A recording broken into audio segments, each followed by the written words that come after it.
Hi అండి అందరికీ. చూడండి, ఎప్పుడు చెప్తూ ఉంటాను కదండి, హెల్తీ ఫుడ్స్ అంటే టేస్టీ ఫుడ్స్ అంటే ఇవేనని. అలా తయారు చేసిన ఫుడ్లే మీకు చూపిస్తున్నానండి. అది కూడా పిల్లలు పెద్దలు కూడా ఎంతో ఇష్టంగా తినే ఫుడ్ అని చెప్తాను కదండి. ఉక్కులాంటి బలం చేకూరాలంటే ఇలాంటివి తరచుగా పిల్లలకి పెడుతూ ఉంటే ఎంత మంచిదోనండి. అవి ఏంటంటే ఇదిగోండి, రెగ్యులర్గా చేసుకునే కొబ్బరి లౌజ్ అండి. అలా కొబ్బరి లౌజ్లో హెల్తీ ఫుడ్ అని చెప్తే అది దాంట్లో కూడా మనం ఏమేం చేస్తే హెల్తీ ఫుడ్ అవుతుందో మీకు చూపిస్తాను చూడండి. అలాగే ఈ విధంగా ఈవినింగ్ స్నాక్గా అసలు ఎంత హెల్తీ స్నాక్ అనంటేనండి ఇది అంత హెల్తీ అని చెప్పచ్చండి. మీకు తయారు చేసే విధానం చూపిస్తున్నప్పుడు మీకు అది ఎందుకు నేను హెల్తీ అన్నానో మీకు అర్థమవుతుందండి.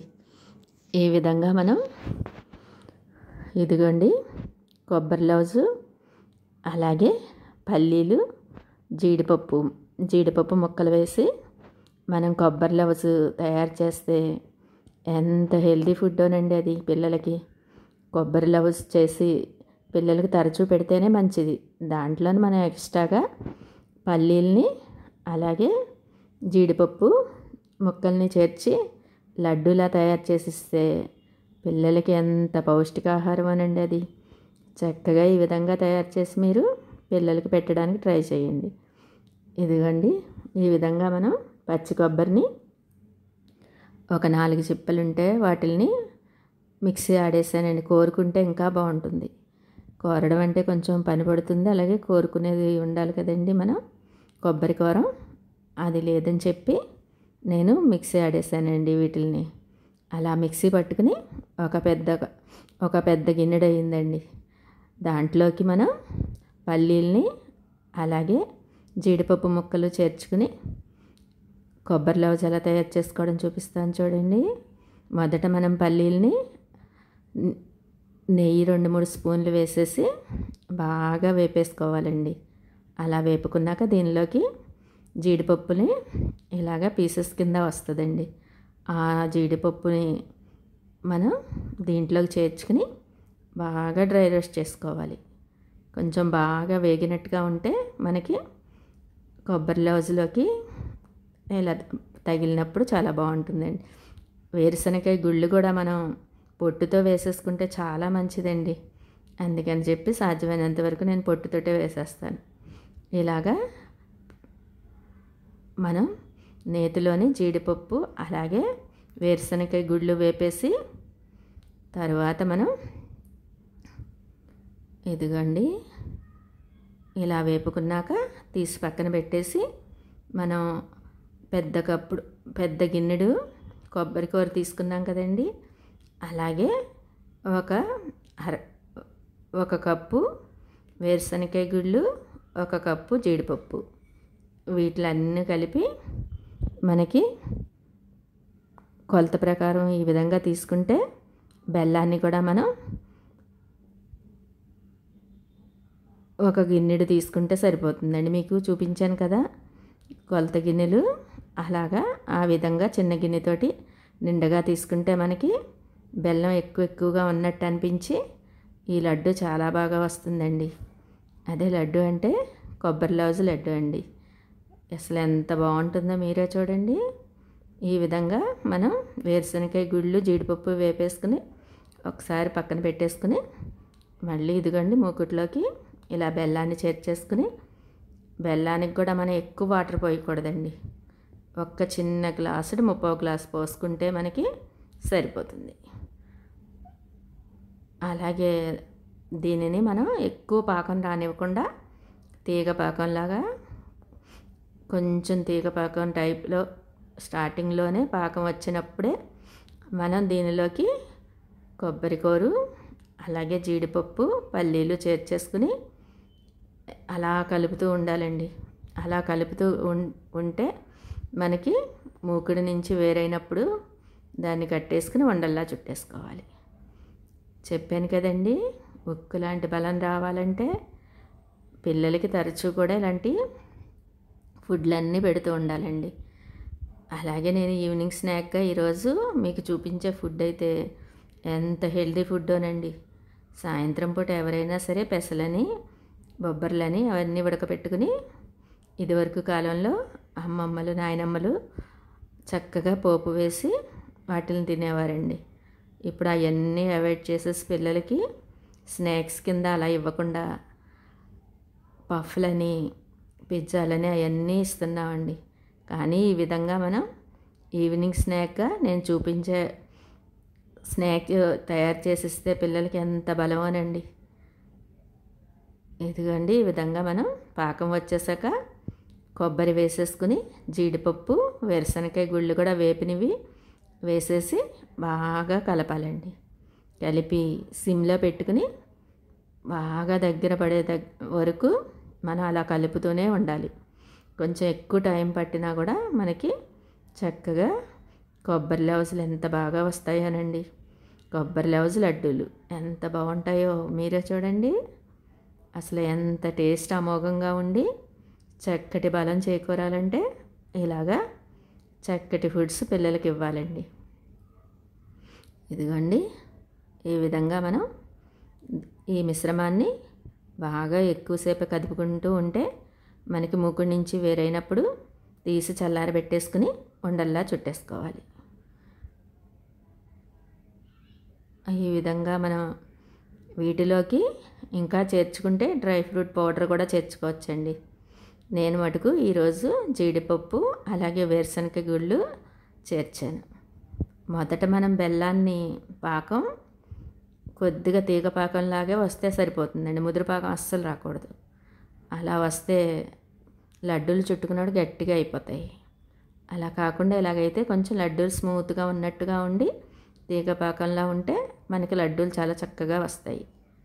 బెల్లం పాకం కొంచెం పాకం మొదలవగానే మనం కొబ్బరి కూరు అలాగే నేతిలో వేపి పెట్టుకున్నాం కదండి వేరుశనగకాయ గుళ్ళు అలాగే జీడిపప్పు పలుకుల్ని వేసేసుకుని బాగా కలబెట్టుకుని మూకుడి నుంచి వేరయ్యేంత వరకు కలబెట్టి ఆ మిశ్రమం చల్లారాక మనం లడ్డూల్లా చుట్టేసుకోవాలి. ఇదిగోండి ఈ విధంగా మనకి ప్రిపేర్ అయిపోయిన మిశ్రమాన్ని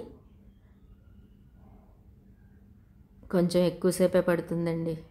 అలా మనం నెమ్మదిగా కలుపుకుంటూ ఉండగా మనకి మూకుడి నుంచి వేరైనట్టు అయిపోయి కొద్దిగా దగ్గర పడుతున్నట్టు అయిపోతుంది. అప్పుడు మనం పొయ్యి కట్టేసుకుని చల్లారబెట్టేసుకోవాలి. అలా చల్లారబెట్టుకున్నాక ఉండలు తయారు చేసేసుకోవాలి. చూడండి చక్కగా ఇలా తయారు చేసుకోవడం వలన పిల్లలు ఎంత ఇష్టంగా తింటారోనండి. ఇష్టంగా తినడమే కాదు ఇది ఎంత టేస్ట్గా ఉంటుందో. మనం కొబ్బరి లవజ్లో చక్కగా పల్లీలు అలాగే జీడిపప్పు ముక్కలు తగులుతూ ఉంటాయి కదండి. దానివలన టేస్ట్ ఎంత బాగుంటుందో సూపర్గా ఉంటుందండి. మీరు కూడా ఒక్కసారి ఈ విధంగా ట్రై చేసి చూడండి. ఈ వీడియో కనుక మీకు నచ్చితే లైక్, షేర్, కామెంట్ మాత్రం మర్చిపోవద్దు. ఇదిగోండి ఈ మిశ్రమం అంతా దగ్గర పడిపోయి చక్కగా మూకుడి నుంచి వేరైనట్టు అయిపోయింది కదండి. దాన్ని మనం చల్లారబెట్టేసుకుని ఉండల్లా చుట్టేసుకోవాలి. పాత వీడియోల్లో మీకు ఈ విధంగానే పచ్చి కొబ్బరి, నువ్వులు వేసి మీకు లడ్డూలని కొబ్బరి వేసి లడ్డూలు తయారు చేయడం చూపించానండి. అలా చేసుకున్నా చాలా మంచిదే, ఇలాగైనా కూడా ఎంతో మంచిదండి. చక్కగా ఇప్పుడు మీకు ఈవినింగ్ స్నాక్గా చాటు పెసలు అలాగే వేరుశనగకాయ గుళ్ళని నానబెట్టేసి మనం చాటు తయారు చేసుకుంటే ఎంత బాగుంటుందోనండి. ఆ చాటు కూడా మీకు తయారు చేసే విధానం మీకు చూపిస్తాను. ఇదిగోండి ఈ విధంగా మనకి ఈ మిశ్రమం అంతా చల్లారిపోయింది. చల్లారి పెట్టుకుని దాన్ని ఇదిగోండి ఈ విధంగా మనం లడ్డూల్లా చుట్టేసుకోవాలి. ఒక్క 4-5 చిప్పలకి ఇంత కొబ్బరి కూర అయిందండి. దాంట్లోకి మనం 1 కప్పు వేరుశనగకాయ గుళ్ళు అలాగే 1 కప్పు చిన్న చిన్న ముక్కలుగా చేసిన జీడిపప్పు ముక్కల్ని చేరిస్తే చూడండి ఎన్ని లడ్డూలు అయినాయో. చక్కగా ఈ విధంగా మనం ఎప్పుడైనా సరే పూజలు అవి చేసుకున్నప్పుడు కొబ్బరి చిప్పలు ఉంటాయి కదండి, వాటిని ఈ విధంగా బెల్లం చేర్చి అలాగే ఎక్స్ట్రాగా మనం జీడిపప్పు వేరుశనగ గుళ్ళైనా చేర్చుకోవచ్చు, లేదా నువ్వులైనా చేర్చుకోవచ్చండి. ఈ విధంగా చక్కగా లడ్డూలన్నీ చుట్టేసుకుంటే ఎంత బాగుంటాయో మీరే చూడండి. చక్కగా ఈ విధంగా తయారు చేసుకోవడం వలన పిల్లలకి మనం ఎంతో పౌష్టికాహారం ఇచ్చిన వాళ్ళం అవుతామండి. ఈ విధంగా లడ్డూలన్నీ చుట్టేసుకుంటే చక్కగా తయారైపోతాయి. అలాగే మీకు చెప్పాను కదండి, ఈవినింగ్ స్నాక్ కింద మనం స్వీట్ ఏమో ఇలాగా కొబ్బరి లౌజ్ లడ్డూలు తయారు చేసాం కదండి, అలాగే హాట్గా చాటు వేరుశనగకాయ గుళ్ళు అలాగే పెసలతో చాట్ తయారు చేయడం మీకు నేను చూపిస్తాను. ఎప్పుడైనా సరే మనం ఆ చాట్ తయారు చేసుకోవాలనుకున్నప్పుడు ఉదయాన్నే పెసలు అలాగే వేరుశనగకాయ గుళ్ళు ఒక 8 గంటలు నానబెట్టేసుకుంటే మనకి చక్కగా నానిపోయి ఉంటాయండి. అలా నానిపోయిన వాటితోటి మీకు చాట్ ఎలా తయారు చేసుకోవాలో నేను చూపిస్తాను చూడండి. ఇదిగోండి, ఈ విధంగా రెడీ అయిపోయిన లడ్డూల్ని మనం చక్కగా స్టోర్ చేసి పెట్టుకుంటే ఒక నెల రోజుల పాటు నిల్వ ఉంటాయండి. పాకం కుదిరిన దాన్ని బట్టి అలాగే మనం వేసిన పదార్థాలన్నీ కూడా చక్కగా తయారు చేసుకుంటే చక్కగా నిల్వ ఉంటాయండి. ఇదిగోండి, ఈ విధంగా మనం ఇలా లడ్డూలు తయారు చేసేసుకున్నాక మీకు చాట్ చెప్పాను కదండి, ఆ చాట్ కూడా మనం పెసల్ని ఒక పెద్ద కప్పు పెసలు అలాగే ఒక అరకప్పు వేరుశనగకాయ గుళ్ళు ఉదయం పూట నానబెట్టేసుకుని సాయంత్రం మనం కుక్కర్లో వేసి 2 విజిల్స్ రానిచ్చుకుంటే చక్కగా మెత్తగా ఉడికిపోతాయండి. ఇదిగోండి, ఉదయం పూట నేను ఇలాగ పెసలు అలాగే వేరుశనగ గుళ్ళు నానబెట్టేసి ఉంచాను. అలా నానబెట్టేసిన వాటిని ఇదిగోండి కుక్కర్లో నీరు పోసేసుకుని అది వేడెక్కాక దానిలోకి మనం ఉదయాన్నే నానబెట్టుకుని ఉంచుకున్నాం కదండి, ఉదయం నుంచి ఒక 8 గంటలు నానితే ఈ విధంగా తయారైపోతాయి. వాటిని ఇలాగా కుక్కర్లో వేసి మూత పెట్టేసి విజిల్ రానిచ్చుకుంటే 2 విజిల్స్ రానిచ్చుకుంటే చక్కగా మెత్తగా ఉడికిపోతాయండి. అలా ఉడికిపోయిన దానిలో ఎలాగా అన్నీ చేర్చుకోవాలో మీకు నేను చూపిస్తాను. బీట్రూట్ కూర చేసుకుని వేసుకుంటే ఎంత బాగుంటుందోనండి. హెల్దీ ఫుడ్ అని చెప్పాను కదా మీకు, అందుకేనండి అంత హెల్దీ ఫుడ్ అని చెప్పాను మీకు. వేరుశనగకాయ గుళ్ళు అలాగే నానిన పెసలు, బీట్రూటు, పచ్చి ఉల్లిపాయ వీటిని చేర్చుకుని మనం చాట్ తయారు చేస్తే ఎంత బాగుంటుందోనండి. ఇదిగోండి, చక్కగా 2 విజిల్స్ వచ్చాక ఈ విధంగా మనకి ఉడికిపోయి ఈ విధంగా తయారైపోయినాయి.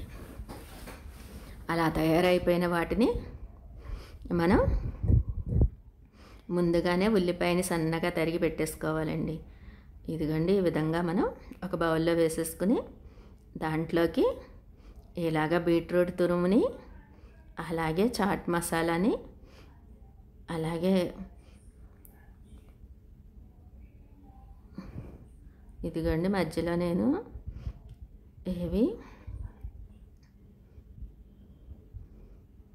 ఈ విధంగా మనం ఉడికిన పెసల్ని అలాగే వేరుశనగకాయ గుళ్ళని ఒక బౌల్లోకి చేర్చేసుకుని దానిలోకి బీట్రూట్ తురుముని అలాగే పచ్చి ఉల్లిపాయని సన్నగా తరిగి వేసుకోవాలండి. ఇదిగోండి, బీట్రూట్ తురుము, పచ్చి ఉల్లిపాయ సన్నగా తరిగిన దాన్ని అలాగే చాట్ మసాలా, ఉప్పు, పసుపు, కారం వేసేసుకుని మనం నిమ్మరసం పిండేసుకుని కలిపి తింటే ఉంటుందండి. ఎంత బాగుంటుందో. హెల్తీ ఫుడ్ అని చెప్పాను కదండి. బీట్రూటు అలాగే వేరుశనగకాయ గుళ్ళని నానబెట్టి ఉడకబెట్టుకుంటే ఎంత హెల్తీ ఫుడ్ అనండి. పెసలు కూడా మీకు తెలుసు కదండి, మనం ఉడకబెట్టుకున్న పెసలు డైలీ కనుక సాయంత్రం పూట ఒక్క 4 స్పూన్లు తింటే చాలండి, ఎంత బలం చేకూరుతుందోనండి. పెసలతోటి మనం ఏ విధంగానైనా తయారు చేసుకున్న ఐటమ్స్ తింటే చాలా మంచిది. ఈ విధంగా ఈవినింగ్ స్నాక్గా పిల్లలకి మీకు చూపించాను కదండి కొబ్బరి లవుజు లడ్డూలు. అలాగే ఈ విధంగా తయారు చేసిన చాట్ పెడితే ఇంకా బయట వాటితోటి వాళ్ళు అసలు మానేస్తారండి పూర్తిగా. మీరు కూడా ఈ విధంగా తయారు చేసి పెట్టడానికి ట్రై చేయండి. ఈ వీడియో కనుక ఈ కొబ్బరి లవుజు లడ్డూలు అలాగే నేను తయారు చేసిన చాట్ నచ్చితే లైక్, షేర్, కామెంట్ మాత్రం మర్చిపోవద్దు.